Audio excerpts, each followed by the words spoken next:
Bonjour à tous. Une jeune lynx réintroduite dans la nature victime d'une voiture dans le Jura. La femelle prénommée Toriel venait d'être relâchée il y a 3 semaines dans la nature après avoir été recueillie et soignée par le centre Athénas à l'Étoile dans le Jura. Elle était depuis suivie par GPS et s'était complètement réinsérée. Elle a été retrouvée sur une route du Doubs.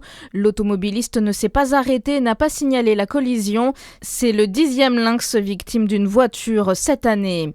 Un arrêté anti-mendicité agressive signé hier par le maire de Besançon sur la zone commerciale de Château-Farine et 7 rue du centre-ville. Il est entré en vigueur hier et court jusqu'au 15 octobre de 10h à 20h. Une mesure qui fait suite à plusieurs rixes, vols et alertes donnés par les riverains et commerçants.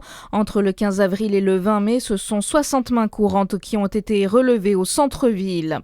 Un incendie hier sur le site industriel de Global Hygiène à Auxonne. Le feu a démarré en fin d'après-midi. Selon les pompiers de Côte d'Or, 90 mètres cubes de carton adossés à l'usine ont pris feu. Plus de 40 sapeurs-pompiers ont été mobilisés. Les secours ont pu éviter la propagation des flammes au bâtiment adjacent. Il n'y a aucune victime. Réouverture inattendue de la piscine du Grand Chalon cet été. L'espace nautique a fermé ses portes il y a quelques jours en prévision d'importants travaux. Mais hier, l'agglomération chalonnaise a annoncé que le démarrage effectif du chantier interviendra plus tardivement.